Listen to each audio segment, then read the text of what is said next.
Entering a red pill risk area. Authorized persons only.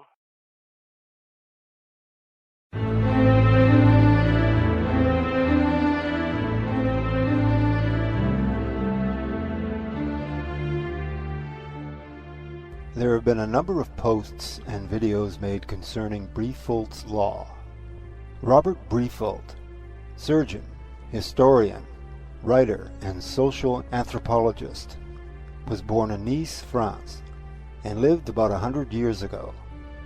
The following is taken from a passage he wrote. The female, not the male, determines all the conditions of the animal family. Where the female can derive no benefit from the association with the male, no such association takes place. A few corollaries were added by an anonymous writer.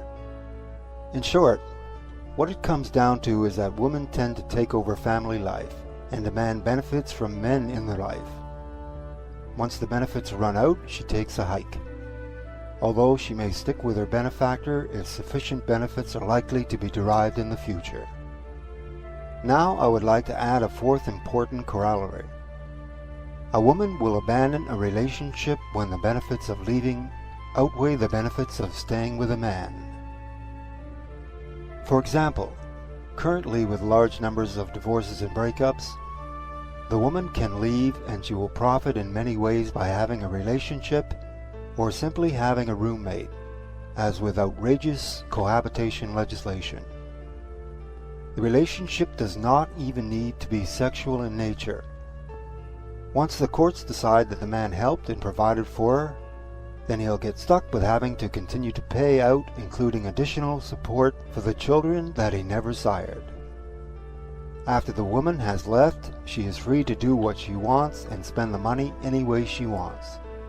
No one tells her when to go to bed, she can eat as much ice cream as she wants, and she can fool around with as many clowns that her little heart desires. If she ends up with another bun in the oven, all the better. She can have the children she always wanted, and steal child support payments from one or more men, or greatly increase the amount of her welfare checks.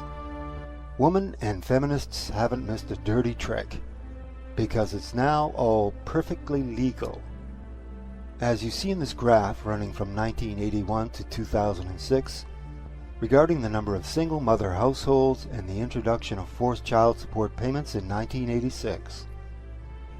Previous to that year, women were mainly staying in their relationships and not having bastard babies, while the graph even shows a slight downswing from 1981 to 1985. However, with the introduction of child support enforcement in 1986, there was a huge shift in the number of single mother households that just kept going up and up. Women that already had kids and that would continue to have kids knew full well that they would profit by it. They took the children and continued to have as many children as they wanted, and chose to abandon relationships. Perhaps the saddest part is that so many children are growing up without fathers because of their mother's solipsistic selfishness.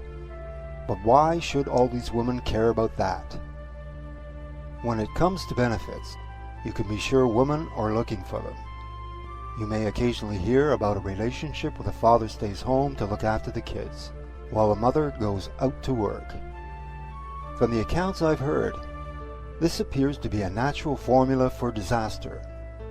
The man is still seen as a utility for the woman, while staying home looking after the kids and doing the household chores and repairs. It reminds me of the basic traditional wife role, except for one big difference.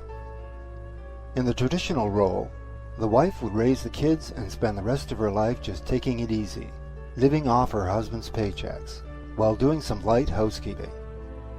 But for a man, once the children have grown, that man better get a job and bring in some cash, or he's out the door, if he isn't disposed of before that.